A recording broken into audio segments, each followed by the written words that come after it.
Ayant appris le déguerpissement et incendie de maisons suite au conflit des terres dans le village de Kibongo, impliquant les sénateurs Bahati Lukwebo, suite à l'acquisition d'un terrain pour le compte de sa fondation, Israël Mutombo décide de rencontrer les victimes qui ont été déguerpies de leur village et qui vivent ici au bureau du secteur de Boko. C'est dans l'après-midi du samedi 29 octobre que l'équipe de Bossolo Télévision se dirige au bureau du secteur Boko, dans les territoires de Mbanza-Ngungu. Ils sont plus de 250 personnes, dont 27 familles qui vivent désormais à la Belle Étoile et dans les conditions inhumaines. Certains se retrouvent ici, au bureau du secteur, privés de leur activité champêtre. Parmi eux, il y a des femmes, des hommes et des enfants qui ont été déguerpis de leur village, qui seraient vendus. Selon Henri Mafunda, ayant droit du village Kibongo, c'est un conflit des terres qui remonte de 1966, opposant l'Ntimu Congo et l'Insapo.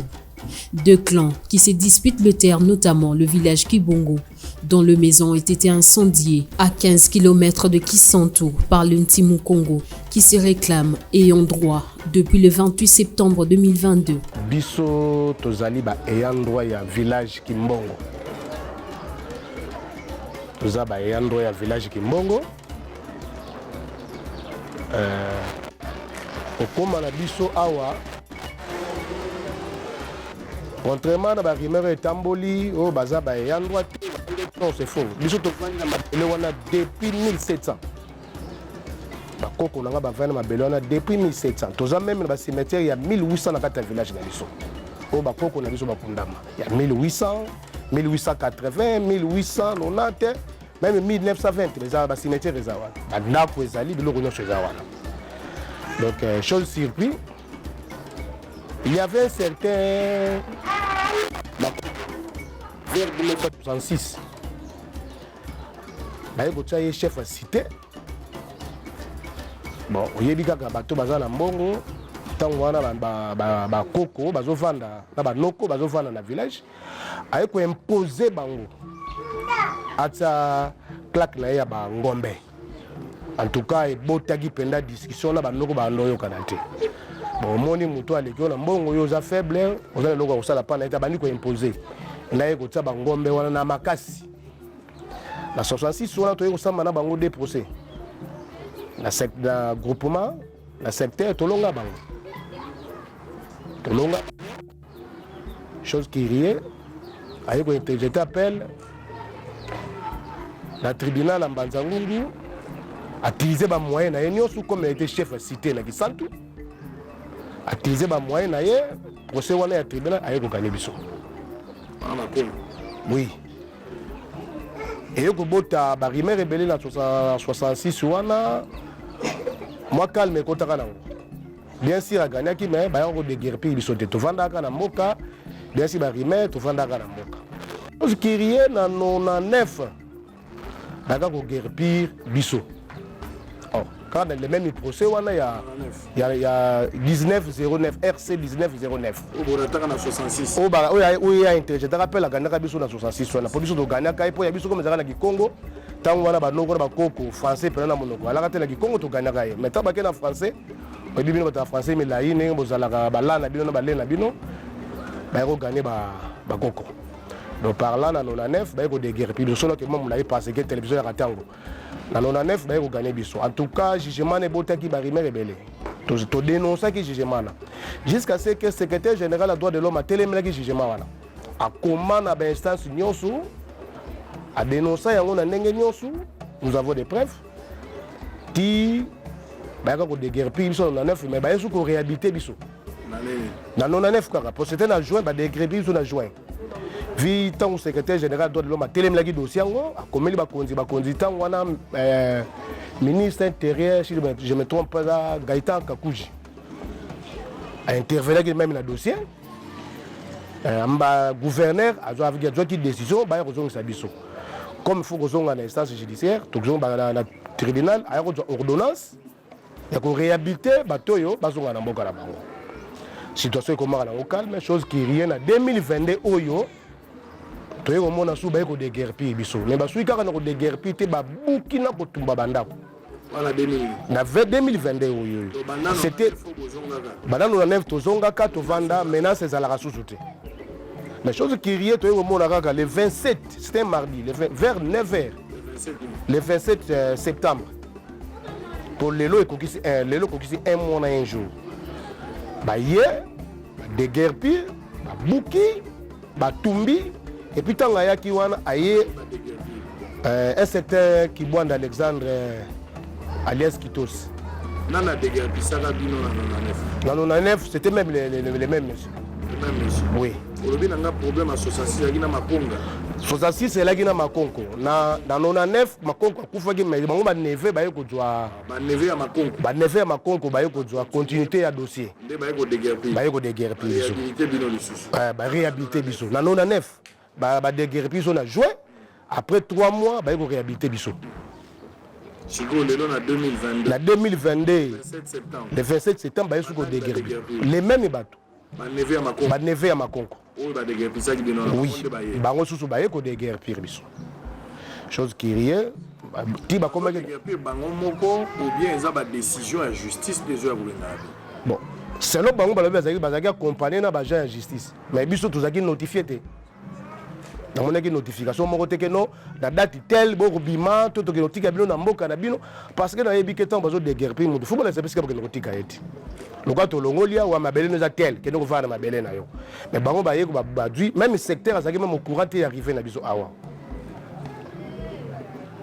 ba longoli biso ba yeko boaka biso ko boaka na secteur ba tambol ba kela oui bango ba bazo développer moto bazaka na place à relaxer place à revendre de moto abengami na sika ni ko lobana yo duka sika yo ko vanda mabele za ya bino moto ya yeko lobana bino ke ko vanda lisusu awa te aboto bino mapasi ya ko relaxer bino place à revendre te l'état ndé à kozwa mokala lobité okola bato baza bato balaba baza na balabala baza bato na ngai l'état to bato ya malamu bakomi kosalisa bino na ndenge na mais moto ya bengani bino alakisi bino esika mosusu ya kovanda wana deguerpiri wana te wana botoli bino nde mabele eza biloko mibale po soki ezaki deguerpissement eza décision ya justice akati likambo justice alobi ke bino bopoli eke bango balongi baindividu bato bakoya kodeguerpiri bino te eza bahuissier ya justice nde baya baza accompagner la police mpona kosalisa bango badeguerpir bato bazolongola soki balongoli bino bokomi na balabala place bokokende etali bango te etala mpe moto te loba bato ya malamu to leta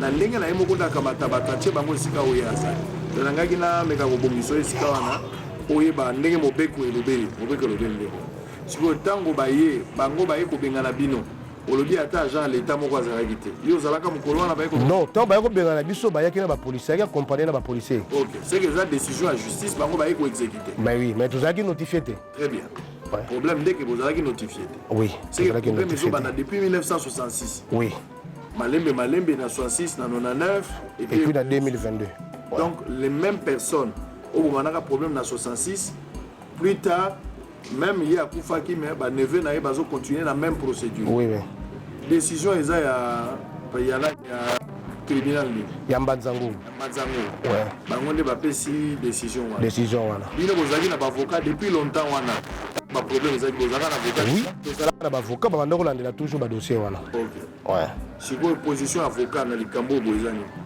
bon même na minute yo procès eza na Paris oui toujours samba na bango siko na parquet là vous allez un peu réservé parce que le dossier dossier dans la justice instruction oui dossier dans instruction moi appelle la bablo monsieur les arrêter il faut que ça moi que réserve dans commentaire c'est ça c'est-à-dire ndenge bato bazolo bana kisasa ke ba Rwandais ba sombi mabele ba bengani bato ndenge bazolo bana kisasa ke ba politicien ndenge bato ba sombi mabele ba bengani bato ba information on a bino bozana ngoto non ba information là tout gens même à travers ba radio na ba réseaux sociaux et puis même surtout landa qui radio à Top Congo ndesika to découvrir moto ya sombaki mabele oui mais yo tangelinga kombo ya moto depuis 1966 moto nini sikoyo oyo bino boyoki ya sika wa sombaki oya somi mabele na depuis 96 batekaka mabele te ya 66 wana bakonko ayaka ko s'imposer à sali claque na bangombe atikala ko teka te oui bangonde baye ko teka ngo siko nde ya partie ya ba radio na ba télévision to ko découvrir que atekela kiango na homme politicien moko wana ba neve teke ba neve wana na 99 ba degerpe kaka sikoyo nde batekeli mutu nani batekeli sénateur Bahati Lukwebo wana ndenge boyoki na ba radio oui. Est-ce que vous écoutez la Bahati non, pas écouté na été mais qu'est-ce qui prouve que Bahati mais parce que même une interview tous même une information tous en information les gars qui na Top Congo na YouTube président fédéral naye a déclaré que bango nde mutu basomba mabela wana président fédéral ya Bahati Lukwebo oui ya Congo central oui alobi yende bango nde mutu basomba ki mabele wana c'est pour ça de confirmer que c'est Bahati Lukwebo qui a acheté et puis même na Top Congo honorable Jacques Mungwana akendaki kokutana na ye basololaki na ye nde alobi ke bainduire ye na erreur ayebaki te ke wana eza village ye ayebi kasombaki terrain mais tandis que batekeli ye village oyo biso toza kovanda ezalaki terrain te mais eza nde village. Est-ce que banda avant tokoma na déguerpissement oui. de 2022 oui. boyokaki ata mwa bato bazoya kokolisa bino ke bakobengana bino kala mingi te ata bato ya Bahati boyokaka yango ata toyoka eloko moko te meme bato ya Bahati tomona bango te toyoka te ntango boke na tribunal la place olobi boza siko kosamba dossier eza na instruction bozosamba na banani tozosamba na ntinu Kongo nde nani eza lokola deux clans différents biso toli nsaku nevunda ntinu Kongo bango nde sikoyo bato wana na banefe makonko na makonko bango basala na ntinu Kongo donc bozosamba nde na baneve ya makonko oui biso toza na nsaku ye ntinu Kongo aye koteka sikoyo mabele ya nsaku olasuka kaka mpa na ye moko na ntinu Kongo akotaki na nsaku sikoyo bato bozosamba na bango na justice eza kaka bato bosamba na bango na 99 oui nde bozosamba tozosamba na bango lisusu donc nani bosambi na Bahati te nanu nasambi na Bahati te. À la question de savoir si le sénateur Bahati Lukwebo serait induit en erreur par l'acquisition d'un village à la place d'un terrain, l'ayant droit de Kibongo, Henri Funda répond. Mais ce qui terrain on est à Musika, biso to yambaki Glory Mpanzwa. C'est lui le frère président fédéral il y a Glory Mpanzwa yaki. Non numéro ni nazala ngote. Azala rasoki na Matadi. Président fédéral à AFDC. Tango ayaki awa nde toyako découvrir que c'est vrai bato basombaki mabele wana ezali ONG ya sénateur Bahati Lukwebo aza na ONG to parti politique aza na batiango basomi mabele oyo batiango lokola na compte ya ONG na bango si c'est MSD boye bon je me trompe d'habitude soki na atangi kombango mabe boye donc ya tiango na compte neti ya ONG wana po basala bilanga na bango bon soki bakonduire ye na erreur nga na koloba banevo makongo te nga même yo moko achete ntango bazotekela o village fo luka na village wana na village ezalaka na bato même faut se renseigner soki bango banevo mutu batia na erreur bongo yo mosombi avant tout osombe loko fo tuna bato po nayebi même na kisaselaka so olingo osomba lupango oyo fo tuna voisin est-ce que lupango wana osomba pena ya mutu wana ok il était na bureau quartier est-ce que le pango wana zosomba ya mutu wana mais comment se fait-il osombi le pango même secteur ayebi te que osombaki mabeleza na nini na ye secteur ayebi même pas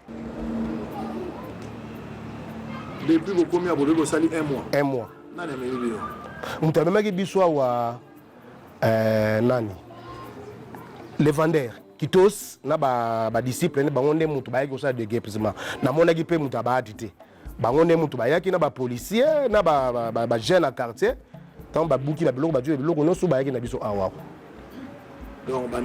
baneve wana bango nde bamemaki biso awa au total awa toza ntango toyaki tozali au moins 261 personnes oyo tofandaka na village wana dans des 27 familles mais compte 261 personnes 27 familles compte tenu ya situation ezalaki tomonaki non biso nyonso na biso ba jeune to meka muke ko débattre ko continuer kolala misika boete lokola bino ba mikolo bozali bino botika wa parce que bo garder ma biloko ezali wa biso misusu to débrouiller bisika ko fanda biso to komona la ba camarade biso to débrouiller ko banda ko na cité to to la ko na parce que na mboka ndako za susu te ya ko to tikaki moi délégation moko awa c'est pas awa to za na secteur aboko na maboko à l'état na maboko à l'état pas to za pas l'état le to komi lokola ba chèque ba boki biso soki wapi depuis boye awa bozoli andenge kolia ezali telema babilanga nyonso babebisaki soko keyo moko regete ke sala opasi na banzete nyonso batumbaki kolia ekomi kaka kodébrie tokomi lokola bato bakobokolaka biso moto alekani ayokeli biso mawa ye apesi biso kolia kolia tolie mais fali tozonga nde na mboka na biso mpo tokontinue kosala babilanga na biso toliaka ndenge tomesana kolia ke baleisaka biso ndenge babola moko beto babola te nzoto makasi ezali ya kosala kokontinue kosala bilanga ata bamama mokolo ozomona awa me basalaka babilanga na bango baliaka bango moko bakangaka bakwanga na bango basalaka bilanga na bango mais tokomi bato mbaya koleisaka biso awa na mboka na bino tozala minute combien soki tolongwa non plus ou moins 30 à 45 minutes. Na moto? Même la moto, même la véhicule. 30 à 45 minutes. Parce que quand tu es dans le secteur, il y a beaucoup de photos qui sentent tout de ton côté, nzela la biso. Ah. Oui. Bon, comment qui sentent ti kokoma na isika bien vous. La moto c'est dans de 15 minutes à 10 minutes. Tu combien na moto? Oui. Oui, même la véhicule 15 à 10 minutes parce que moi ma montée zali ma boulou, la véhicule temble en émo na moto te différence c'est comme ça. Faire moto na la place na kata. C'est que toko ke na mboka na bino. Non pas mais ça. Alingana ke na mona. Funa mona potolo balikambo futo mona isika ngoza. Tokolo bana batute ke zamboka ka po yo lobi zamboka. Foto ko batolo effectivement izaki mboka eza terrain te. Poso balobi ke zalaki terrain total bandako batu bazikisi ko babuki po emonana. To mona ke soki baati mutation bise ka somi na place ya mabe. Po awa eza terrain te batu bavanda kao. Oui. Il faut l'état zongi sa batu na mabele na ba. Potolo ba ngo fo TV za radio te fo bili emonana. Boite. Mais ça boy. Biso to soutenir mutu te. Soki politicien moko mutation bi poigné ko la batu nyonso ngala ko yoka na ete. To ko lobela ye.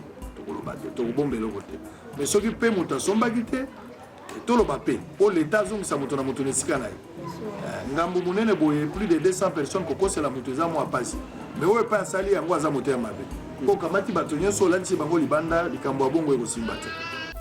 Après avoir écouté cette version de fait, Israël Mutombo décide d'aller au village Kibongo pour confronter ses allégations à la réalité sur terrain.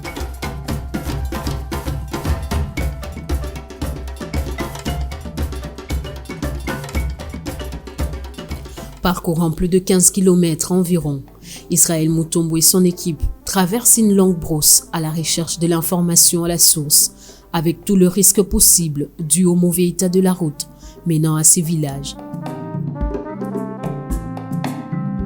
Après 45 minutes de route, l'équipe arrive enfin au village Kibongo. Ici, c'est la désolation, l'émoi et les désespoirs.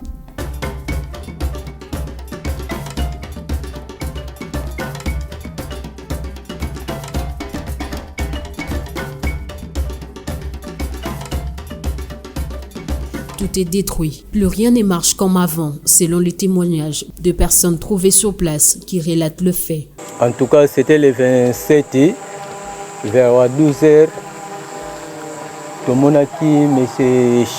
Saddam, Chico, Roger, Merlin, nous c'est les neveux na Saddam. Bayana demi tout kana bango. Si vraiment basala tapage na basoda policier na groupe ya bakuluna ba 10h. En tout cas lokola biso tozalaka na C babo frère bo luki na bo ponga inaza bo kilo a bo luki na bo wilo ba mati bakangi bo luki kraka bakangi bo frère kraka yakawe bakangi bango ba kraka to sali nini ni explication bakanga bango mbala moko babaki na mutuka mwana mobali ana mboka kuto okomona ate nga na mbuta mvula mfuefu en tout cas nde tokota zamba tito ye kobima a na ndenge tozwaka bato wana Roger bavandela place wana na biflikation wana nzela kuku bavandela na Merlin na nzusi wana na Chico na batinde groupe ya bakuluna nde babandi kobimisa babiloko na ndaku ti kotia na mutuka na ndenge basoda bakangi baporte na ndenge bamatisa bango na camion bakenda bakangi bato bakenda bango bakebo na bango babo frère na sima siko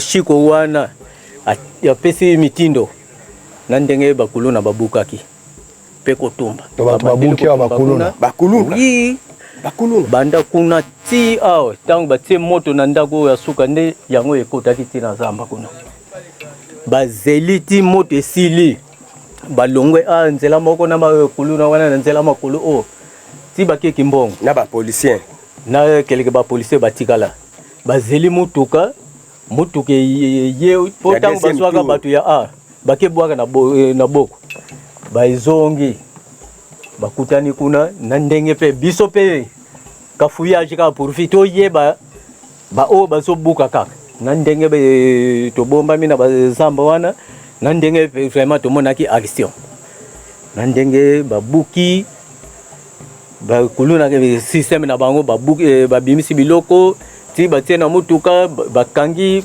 bakei shiko apesi liso mibeko babuki y compris na ba policier tindenge bazotumba bongo ba policier baza wana pona kwantimine batu kutu bakangi nzela banda wana batu ya bilanga baleka te likolo pe batu ya bilanga baleka te po soki baleki kopi na bango e reverser mais banda au futa ba droit avant les cas il faut futa droit voir les problèmes qui bon. Le chef du village explique comment le fait se sont déroulés sans qu'il ne soit consulté au préalable.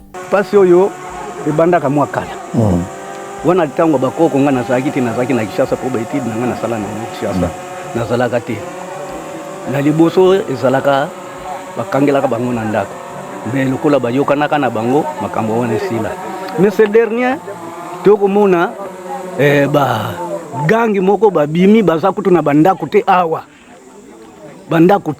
baza lokola ba M23 atanga moko naza awa naza victime pona bato oyo baye kosala incendie awa naza victime ozomona zamba wana kuna eza zamba na ngai mabele na ngai ndako na ngai pesa kuna mele gangi wana ase mortaka le grodo po azwa mbanza ngungu achango na poche na ye ata kutuza na raison oke kosamba na ye abimisi mbongo aye koteka mabele abimisi mbongo azo pesa kuna na mbanza ngungu donc ngai nazali nakomaka lokola eloko moko ya kola etiquette soki nalobi lukuta na yoki bandeko bayebisi lo bayeko botola bino mabele oyo donc mabele oyo chef naloba tango ngana za chef du village soki ba infiltrer balingo kota na village ou bien ba soda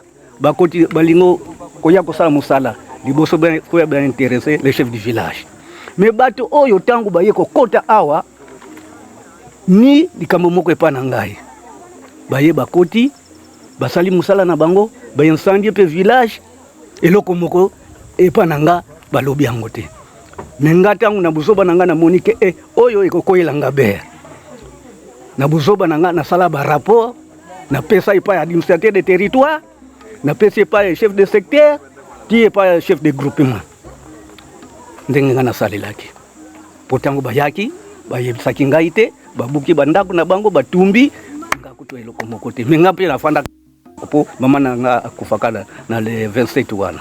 Près de là, Israël Mutombo tire son attention sur cette femme âgée revenant de son champ. Ozana bana obali. Nazana mobali mabela ka paralysé. Alors mobali ya beli mikolo belé siko makasi tika 2 ans. Azo sala lisusu te. Asala lisusu. Siko yonde utikali lokola liboko mo. Liboko mo kona fotela ndako na fotela mai.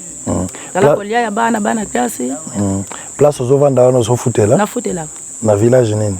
Na cité na Longatia. Ozofutela ndako combien? Na fotela ka 20 000 francs, lokola 10 $. Mai 4 000. Mai 4 000 lokola. Donc so za na 24 000 francs na mois oza sur la problème ya ndako. Sikoyo papa zo sala te avant na ndako. Yo moko tikali loboko moko. Ozoliesa bana ona musala nini osala gani? Musala kaka ya zamba kaka oyo kaka. Na zambo yaka kusala nini? Ye, na yiko bumba na loni manioko. Kama pono amena na kolisite. Ko kolisa na ngane nazo kolisa na 11e mois oyo. OK. Kama pono na ngai kama nduna na ngane nazo lona ba mwa matembele bana bazobikela. tozosoma kamwa fe nzongila me sokoza na mbongo ke soma kamwa nzongila manioko obatanda kamipiku ozolama kamwa kwanga ali kamwa kwanga wane yango ezobikisa yo me soki mbongo ezate ukotika kazambo ozosale po force yo lisusu ozala nango mbo nzongila wana zoloba osomba soki fo osomba oteka osomba lokwala ya combien soko za na mbongo na yo ko soma ta ya 50,000 60,000 prika ya mbongo ozana wana omoni mwa mbongo simbi pe mbongo soki mbongo ezali kamwa bénéfice wana ya 10,000 15,000 yango pezo bikela tango ya kazamba mikolo nyonso nde osala kango bakwanga te koya zama na yaka mikolo nyonso soki makamo wana nzongile za nango te malamu na kota na zama na zo sa olamuka tango nini na lamuka 5 heures po kota wa nini na kota ka awa na bana masala 9 heures 5 heures wana soko kote zo kama fisukali otokisi kama ti ba 8 heures wana omilika mwati 9 heures bani musala ndio ulongwe wana na longwe siko ba 15 heures 16 heures zo yaka malema lokolo zo tungisa naye na zo yaka malema na kolinga teke na ya butu oyala quand même na ere opolele zana OK donc siko yonde oza kolesa famille tilelo yo papa tango baye kotumba esika oyo bino bolekaka nzela oyo oyebaka ngande ko nanga peaza azaki kovanda babuki ndako na babuki ndako babuki nyonso donc batelanga ni bakomi mbeya luka mutu na mutu esika oko kende leta mutu akozwa solution sikoyo ye mutu akoyeba kosala nini donc amunyo teza pa leta donc sikoyo solution ezana note solution toyebi te tozo nanu tolandela ngo te toyebi te soki ezolanda ezokende ndenge nini Okay. Oba mususu baza kuna na collectivité. Na uti komona bango na collectivité. Oyo koni yayo ya koteka? Ya koteka te papa na kelambela. Oyo kela? Soki na teke na kolambela nini? Oyo koni oyo za kolambela? Na pondu? Pondu. Siko pondu buki na bilanga na yo. Na bilanga nanga penza. Na koni pe na zamba na yo. Na zamba nanga na bilanga ona zo sala. Zambo na pesa kiyo. Papa moko na bololo papa dada. Ozo futaka te toile. Soko sali fobo kabola. OK. OK.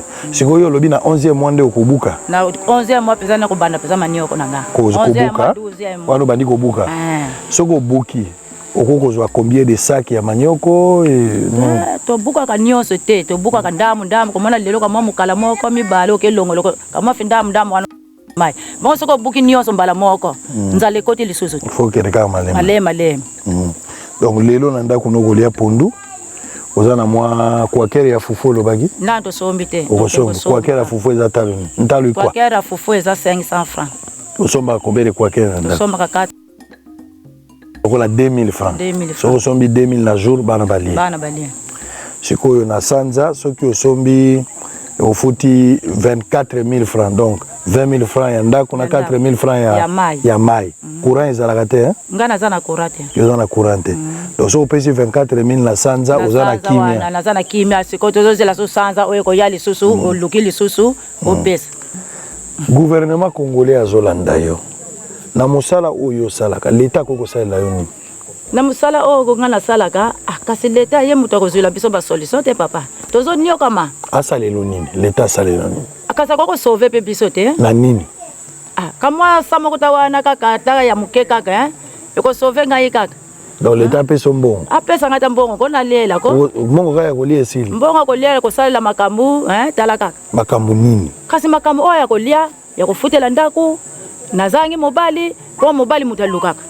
Ozana mobali. Nazana mobali me paralysé afanda papa popo na misala yozo sala oya bilanga soki il faut l'état soutenir na musala wana eloko nini ko sala soki l'état pesi mbongo ozokanisa pe na mikoleko ya l'état soki apesi ngambongo na koluka bato basala ka banku demain nazo pesa bazokatela ngabilanga bazobumbela nganga nazolona.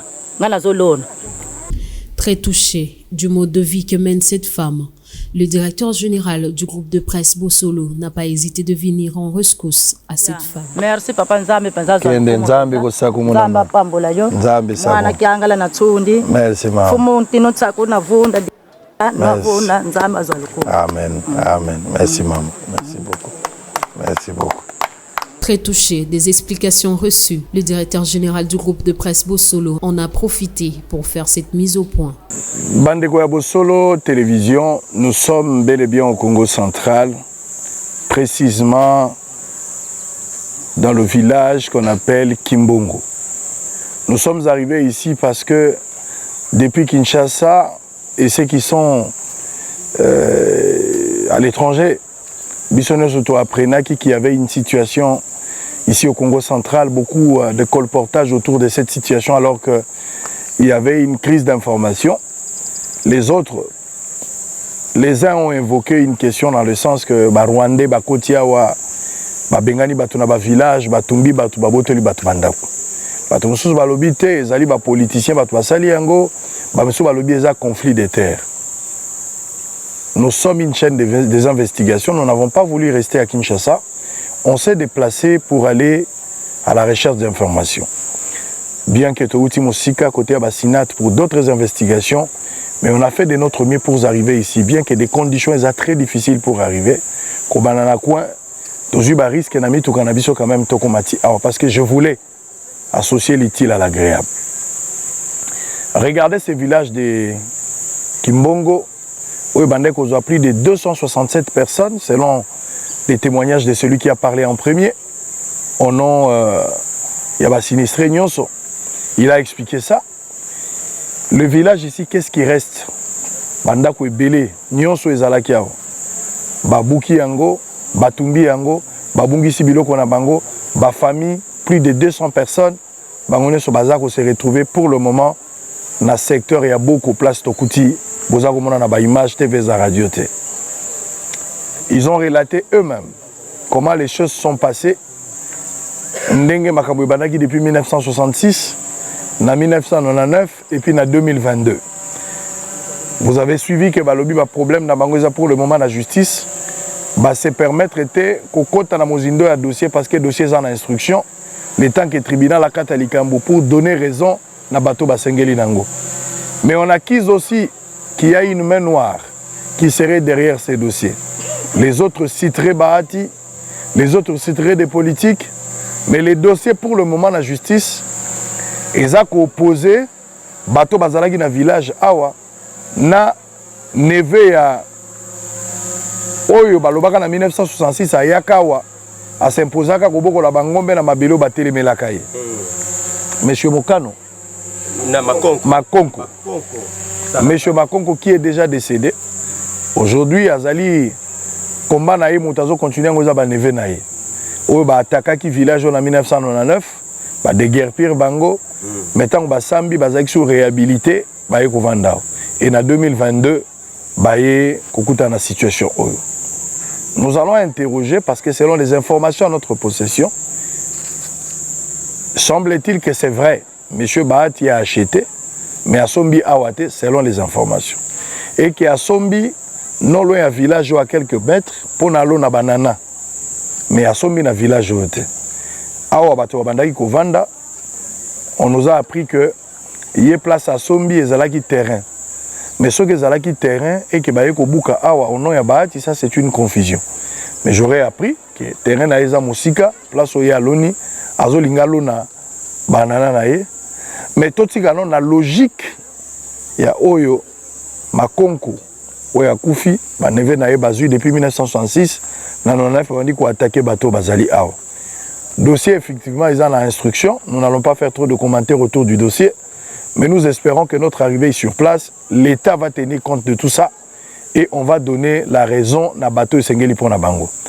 Plus de 250-60 personnes, Bazali Banda, Touti na beaucoup un échantillon, bamiso babimba qui se débrouiller pas ba camarades parce que on est se confirmer na katiezate. C'est très difficile.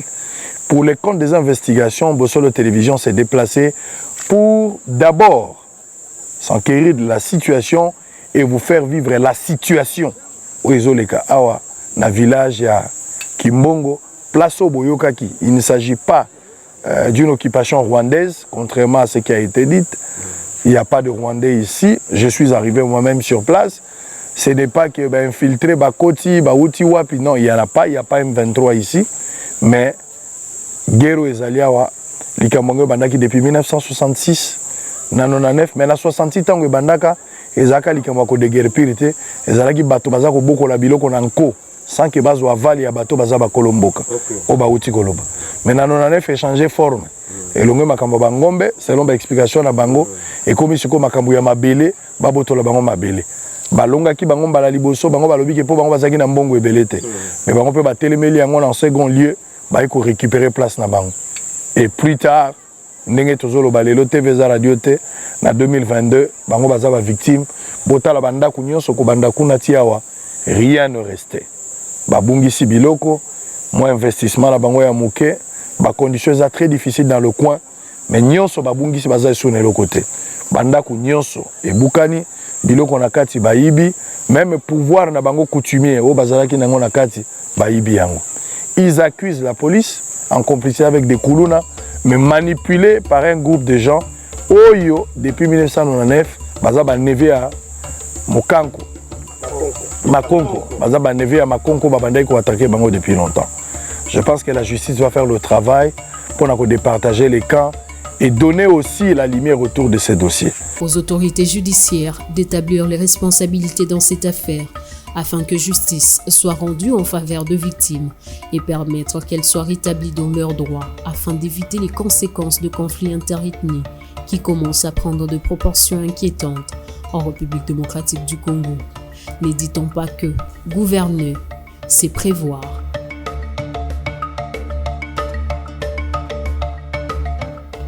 Après, c'est le moment choisi par l'équipe de Bossolo Télévision pour prendre la direction de Kinshasa, fière d'avoir accompli sa mission.